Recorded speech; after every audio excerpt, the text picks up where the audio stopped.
खबरों की शुरुआत करेंगे संभल से। बड़ी खबर मिल रही है, बरसात में जल संचय करने के लिए मुहिम। डीएम ने ट्रेंच खुदाई योजना का किया शुभारंभ। पहले चरण में 5,000 ट्रेंच की खुदाई होगी। 22,65,000 लीटर पानी का होगा रिचार्ज। मनरेगा से ट्रेंच की खुदाई का किया जाएगा काम। तो बड़ी खबर आप तक पहुंचा रहे हैं। बैजोर ब्लॉक के मनरेगा पार्क में इसका शुभारंभ भी हुआ है। तो 22,65,000 पानी का दोबारा से उसको रिचार्ज भी किया जाएगा और मनरेगा से ट्रेंच की खुदाई का काम भी किया जाएगा। बैजोर ब्लॉक के मनरेगा पार्क में इसका शुभारंभ भी हुआ है। बरसात में जल संचय करने के लिए ये बड़ी मुहिम भी चलाई जा रही है।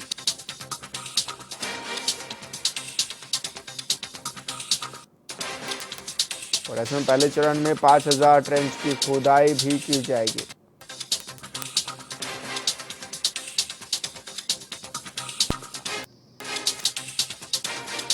माननीय प्रधानमंत्री महोदय के आह्वान कैच द रेन के अंतर्गत हम पूरे जनपद में स्थान स्थान पर मनरेगा के माध्यम से और आम जन सहयोग से ट्रेंच खुदाई का कार्य करवा रहे हैं। एक जो ट्रेंच है वो 5 फीट लंबी होगी, 2 फीट चौड़ी होगी और 1.6 फीट गहरी होगी। तो पूरे वर्षा काल में उसमें कुल 453 लीटर ग्राउंड वाटर का रिचार्ज होगा। इस तरह से पूरे जनपद में हम कुल 5,000 ट्रेंच बना रहे हैं और जिससे 22,65,000 लीटर पानी का रिचार्ज होगा। ये पहले चरण में है जो 1-2 दिन में बन जाएगी सारी ट्रेंच। उसके बाद हम इसको और भी बढ़ाएंगे ताकि अधिकाधिक पानी का रिचार्ज हो। जो राजेंद्र सिंह हैं, जिनको जल पुरुष या जल गुरु भी कहते हैं, और श्रीमान अन्ना हजारे जी, उन्होंने भी ट्रेंच के माध्यम से गाँवों को जो रालेगन सिद्धि है या हिबरे बाजार है महाराष्ट्र में, इसी तरह से राजस्थान में पूरा अलवर जनपद है और उनके विभिन्न गांव हैं, वहाँ पर इस पद्धति के माध्यम से जल संरक्षण किया गया और धरती का जो जल स्तर है वो अप्रत्याशित मात्रा में उठा। तो इसी क्रम में पूरे जनपद में ट्रेंच खोदने का अभियान चलाया जा रहा है। और बड़ी खबर का रुख करेंगे लखीमपुर खीरी में यूरिया खाद की भारी किल्लत। किसान खाद के लिए भटकने को मजबूर। मंडियों में नहीं मिल रहा है यूरिया खाद। खाद की ब्लैक मार्केटिंग जोरों पर है। 266.50 रुपये की बोरी 300 रुपये में बिक रही है। किसानों को भारी नुकसान भी हो रहा है। भारतीय किसान यूनियन ने इसको लेकर ज्ञापन भी सौंपा है। डीएम से खाद की उपलब्धता की मांग भी की है।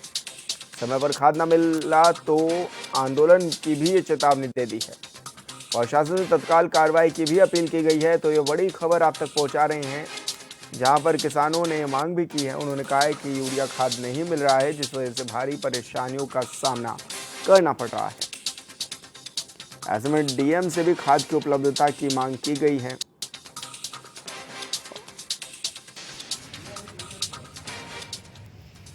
मैं कुलवंत सिंह जोसन, जिलाध्यक्ष भारतीय किसान यूनियन राजनीति लखीमपुर खीरी।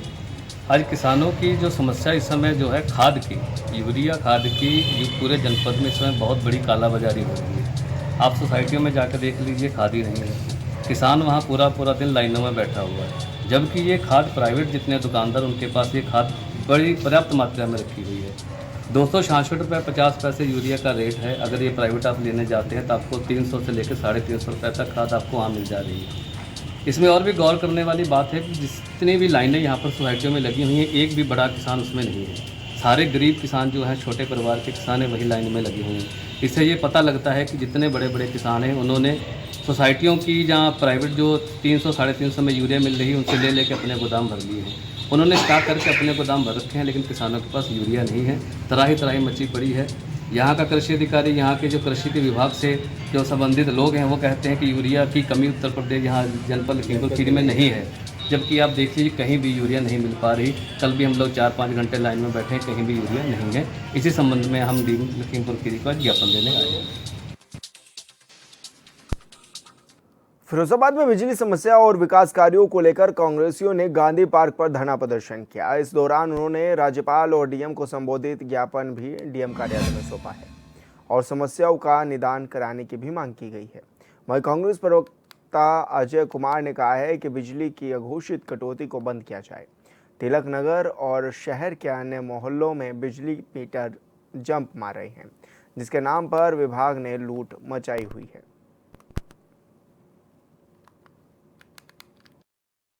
देखिएगा, धरना इस बात को दिया सभी कांग्रेसी ने मिलकर, शहर की और बाढ़ों की समस्या बहुत गंभीर है, बिजली की समस्या बहुत गंभीर है, दर बढ़ा दी गई है, गरीब आदमी की कमर तोड़ी जा रही है और शहर के बाढ़ों की समस्या है। जैसे वार्ड नंबर दुर्गेश नगर में 47 है, जो क्या कहते हैं दुर्गेश नगर की 11 गलियों में पानी नहीं है, पीने का कोई व्यवस्था नहीं है।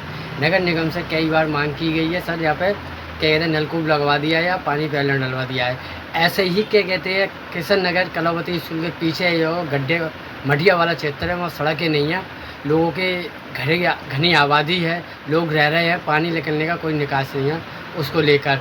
और शहर की समस्या है, कई वार्डों की नई आबादी की समस्या है जो बड़ी गंभीर है, उसको लेकर धरना दिया है। अभी हम आपसे आपके चैनल के माध्यम से कहना चाहते हैं 15-20 दिन बाद एक बहुत बड़ा आंदोलन होने जा रहा है, नगर निगम का घेराव करने जा रहे हैं, जबकि मैं पार्षद होकर भी धरना दूंगा क्योंकि मेरे वार्ड नंबर 47 में विकास नहीं हो रहा। बहुत पानी की समस्या को लेकर मैं धरना देने जा रहा हूँ क्षेत्रीय जनता संघ में।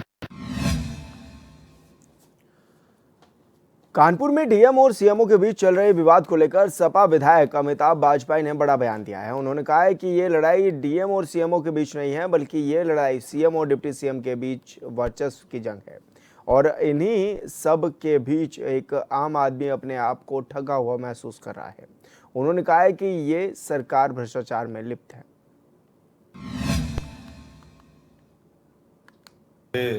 लोगों के मन में इस समय जिज्ञासा है कानपुर में कि एक विवाद जो जिलाधिकारी और मुख्य चिकित्सा अधिकारी के बीच में चल रहा है और जिसमें भारतीय जनता पार्टी के अनेक जनप्रतिनिधियों के पत्र जारी हुए हैं, उसमें समाजवादी पार्टी और हम लोगों की प्रतिक्रिया क्या है। तो हम ये कहना चाहते हैं कि हम लोग प्रतिक्रिया इसमें एक दर्शक की है और वो दर्शक वो आम आदमी जो अपने आप को इस पूरी लड़ाई में ठगा महसूस कर रहा है, जो इन दो पार्टों के बीच में पिस रहा है और कहीं ना कहीं ये इंगित करता है कि सरकार जो अपने आप को भ्रष्टाचार पे जीरो टॉलरेंस का दावा करती है वो किस प्रकार से भ्रष्टाचार में लिप्त है। एक दूसरे पे आरोप प्रत्यारोप हो रहे हैं, राजनीतिक गोलबंदी हो रही है। ऐसे में दर्शक बनी हुई जनता और हम सब विपक्षी दल अपने आप को ठगा महसूस कर रहे हैं और कहीं ना कहीं हम ये महसूस करते हैं कि लड़ाई जिलाधिकारी और सीएमओ की नहीं है, ये लड़ाई कहीं ना कहीं बड़े स्तर पे दिए गए प्रश्रय की है। लोगों सीतापुर के हरगांव में अपनी जनता पार्टी के राष्ट्रीय अध्यक्ष स्वामी प्रसाद मौर्य पहुंचे, जहां उनका पार्टी कार्यकर्ताओं ने भव्य स्वागत किया। इस दौरान उन्होंने प्रेस कॉन्फ्रेंस कर बीजेपी पर जमकर निशाना भी साधा और कहा कि बीजेपी सरकार ने प्रदेश को अराजकता के मुहाने पर लाकर खड़ा कर दिया है। प्रदेश में महंगाई चरम सीमा पर है।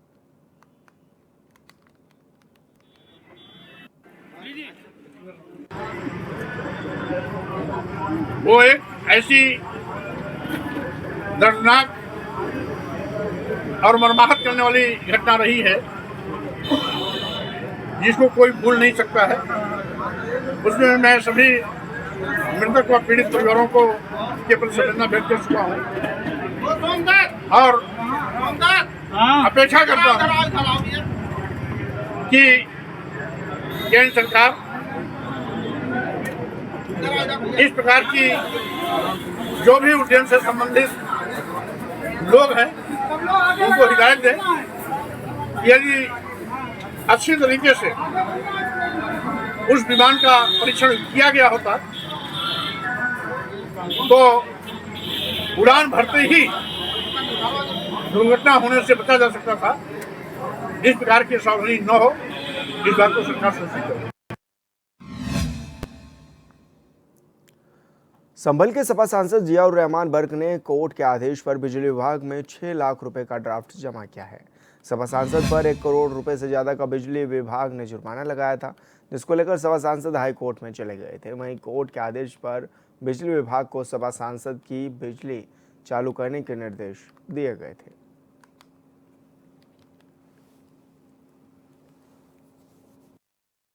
पर क्या ये पूरी आपने कार्रवाई कराई है? माननीय उच्च न्यायालय के दिशा निर्देश में ये आज हमारे लिए था कि आप 6 लाख रुपए जमा कर दीजिए और आपका कनेक्शन जुड़ जाएगा। आज हम वो 6 लाख रुपए का ड्राफ्ट जमा करने के लिए आए थे और साथ ही साथ हमने एक प्रार्थना पत्र दिया कि हमारी जो है बिजली का कनेक्शन जोड़ दिया जाए। तो जमा कर दिया आपने? हमने आज 6 लाख रुपए ड्राफ्ट जमा कर दिया। चेक के थ्रू नकद? हमने ड्राफ्ट जमा किया है। क्या बिजली का कनेक्शन जो है जुड़ जाएगा, क्या आश्वासन? हाँ, चूँकि नहीं आश्वासन नहीं, उसका मतलब ये नहीं कि माननीय उच्च न्यायालय की डायरेक्शन है कि आपको पैसे जमा करने के बाद आपका कनेक्शन जोड़ दिया जाएगा। बकिया जितना क्या कहते हैं बिल था वो स्टे कर दिया गया। अब इसकी सुनवाई जो है 2/7/2025 को माननीय उच्च न्यायालय इलाहाबाद में होगी। क्या नाम है बाकी सब पूरा? मुझे फरीद अहमद कहते हैं। पिछला कुछ जैसे कि दिसंबर में एक चेकिंग हुई थी परिसर पे, तो उसके संबंध में उन्होंने कोर्ट में अपनी याचिका लगाई थी। तो 3 जून को एक ऑर्डर हुआ था कोर्ट की तरफ से कि 6 लाख रुपये जमा करके 3 सप्ताह के अंदर उनकी इलेक्ट्रिसिटी सप्लाई को रिस्टोर करने का। तो उसी के परिप्रेक्ष्य में आके अलीगढ़ का नाम हरिगढ़ कहने की कवायद शुरू हो गई है। ऐसे में बीजेपी जिला अध्यक्ष ने एक हफ्ते पहले मुख्यमंत्री से मुलाकात कर उन्हें पत्र भी सौंपा है, जिसमें अलीगढ़ का नाम हरिगढ़ रखने की मांग की गई थी। उन्होंने कहा है कि 2021 में जिला पंचायत अध्यक्ष का पद मिलने पर जब पहली बार मीटिंग हुई तो सभी विधायक और सांसदों ने प्रस्ताव पास किया था, जो कि शासन को भेजा भी गया था।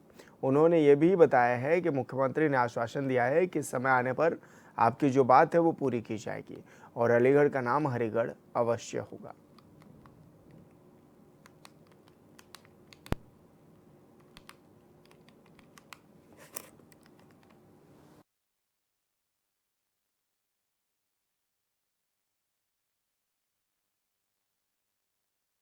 एक हफ्ते पहले माननीय मुख्यमंत्री से मिली थी और मैं यहाँ से लेकर ले गई थी कि अलीगढ़ का नाम हरिगढ़ होना चाहिए, क्योंकि 2021 में जब मैं जिला पंचायत अध्यक्ष बनी तो हमारी पहली बार जो मीटिंग हुई तो उसमें हमारे जिला पंचायत सदस्य थे, ब्लॉक प्रमुख थे, विधायकगण थे, सांसद थे और हमारे राजू भैया सांसद एटा भी थे, संजू भैया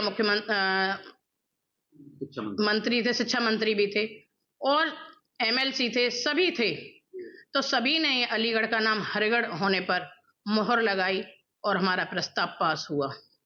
वो मैंने प्रस्ताव शासन को भेजा। अब मैं एक हफ्ते पहले फिर मैंने माननीय मुख्यमंत्री के सामने रखा। मैं ले गई ये नाम होना चाहिए, क्योंकि हमारा अब कार्यकाल 1 साल ही बचा है, 4 साल पूर्ण हो गए हैं।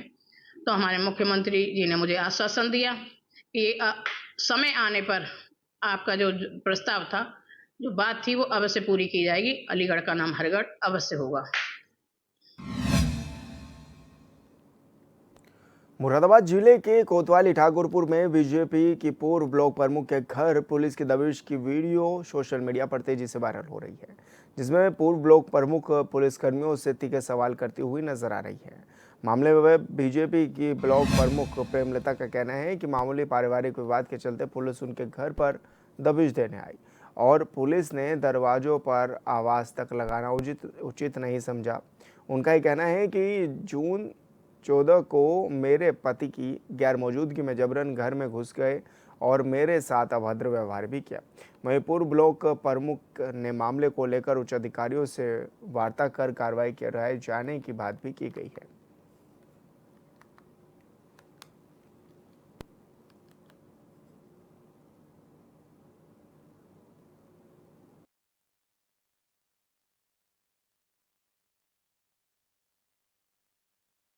पूरा मामला ये है कि परसों 12:30 बजे के टाइम सडनली पुलिस वाले 4, 2 उसमें एसआई थे, 2 उसमें कांस्टेबल थे, मेरे मेन गेट खोलकर अंदर घुस आए।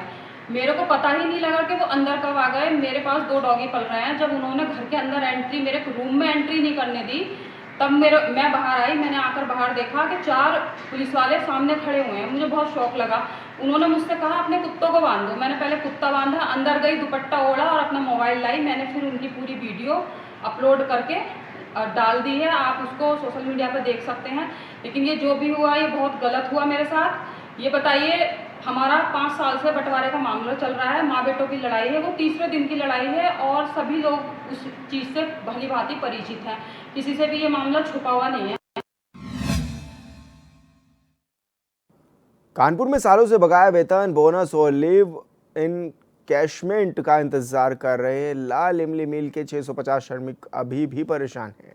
बता दें कि केंद्र सरकार ने श्रमिकों के हित में 87 करोड़ से ज़्यादा की धनराशि स्वीकृत कर लाल इमली प्रतिष्ठान के खाते में जारी कर दी है। लेकिन कर्मचारी नेता अजय सिंह ने बताया कि 8 सप्ताह का समय बीत जाने के बाद भी अभी तक कर्मचारियों के खाते में एक भी पैसा नहीं भेजा गया, जबकि लाल इमली अधिकारियों ने अपने वेतन को निर्गत कर लिया है। ऐसी दशा में कर्मचारी आंदोलन को बाध्य है।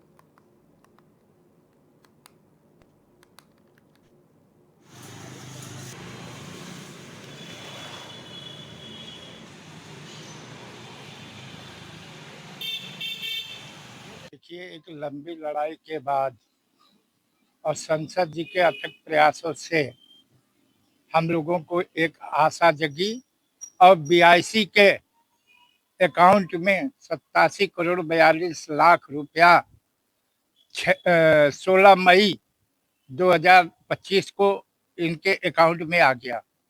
उसके बाद यहाँ के उच्च अधिकारी पहले तो अपना वेतन ले लिए और कर्मचारी और रिटायर्ड कर्मचारियों को आज तक कोई भुगतान नहीं किया गया है। केवल 6 महीने का भी भेजने का वो चल रहा था, 36 महीने से 6 महीने आ गया, वो भी 6 महीने का भुगतान अभी तक 1 महीने का समय गुजर गया, जो कि सुप्रीम कोर्ट ने 23 अप्रैल को इन्होंने एफिडेविट लगाया था कि हम 4 सप्ताह में इन कर्मचारियों का बकाया वेतन, लीव एनकैशमेंट, बोनस, यानी कि जितनी भी बकाया देनदारियां हैं, कपड़ा मंत्रालय कहा कि हर कर्मचारी की जो भी बकाया भुगतान है उसको इसमें बांट दिया जाए। लेकिन आज लगभग 8 सप्ताह बीत जाने के बाद आज भी कर्मचारी, तमाम हमारे रिटायर्ड कर्मचारी सुबह आए हुए थे, आज भी उनके अकाउंट में एक भी रुपया नहीं गया। श्रावस्ती के कोना थाना इलाके में खाना बनाते वक्त गैस सिलेंडर में आग लगने से बड़ा धमाका हो गया, जिससे 2 घरों में भीषण आग भी लग गई। देखते ही देखते घरों में रखा सारा सामान जलकर राख हो गया। वहीं सूचना पर पहुंची फायर ब्रिगेड और पुलिस ने कड़ी मशक्कत के बाद आग पर काबू भी पाया। फिलहाल पीड़ित परिवारों ने जिला प्रशासन से मुआवजे की भी मांग की है।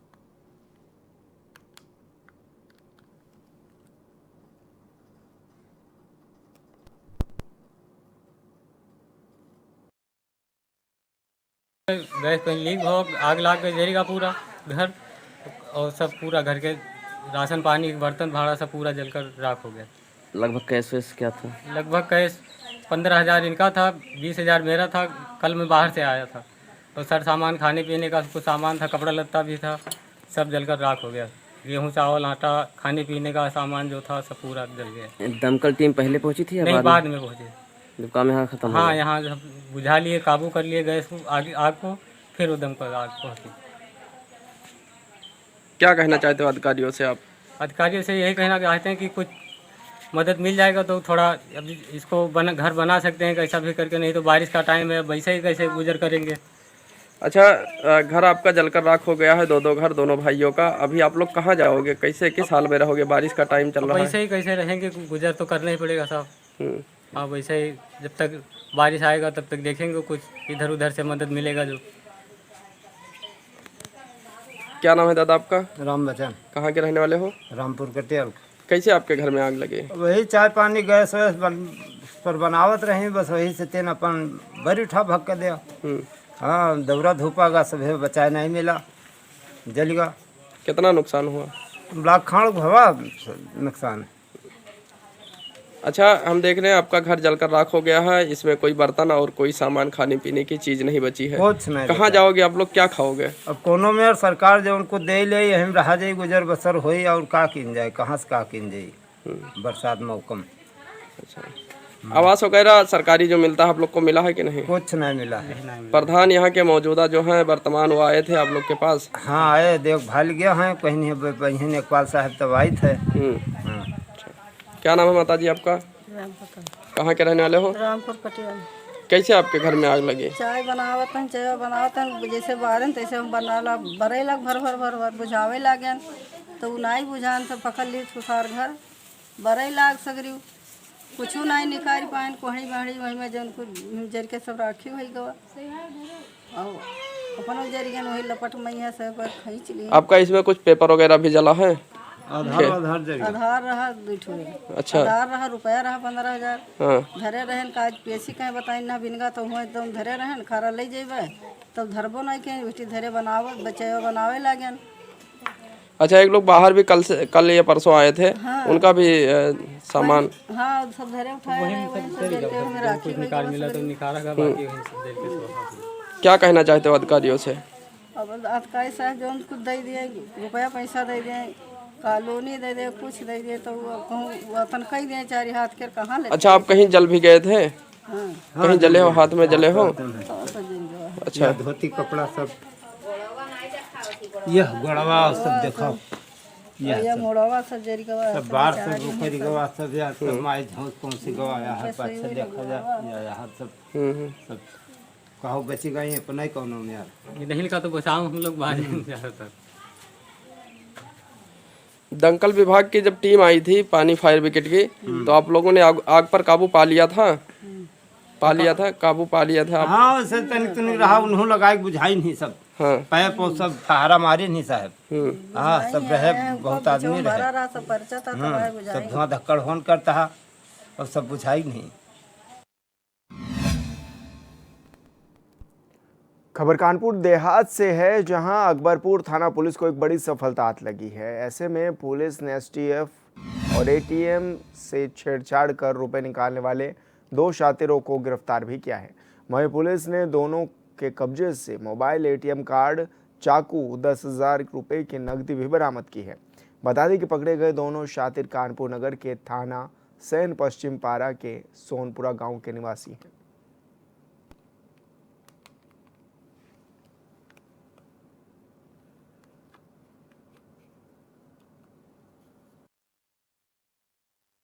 दिनांक 16 जून 2025 को अकबरपुर पुलिस द्वारा अकबरपुर माती रोड पर अवस्थित SBI एटीएम बैंक से छेड़छाड़ कर ग्राहकों के पैसे निकालने वाले 2 व्यक्तियों को गिरफ्तार किया गया।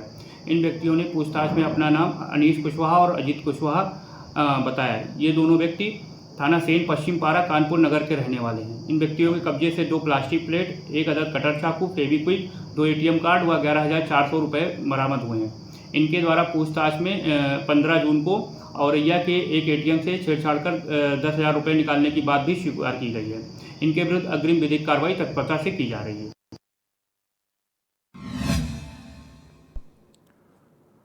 और फिलहाल इस बुलेटिन में इतना ही। आप देखते रहिए HNN 24/7। नमस्कार।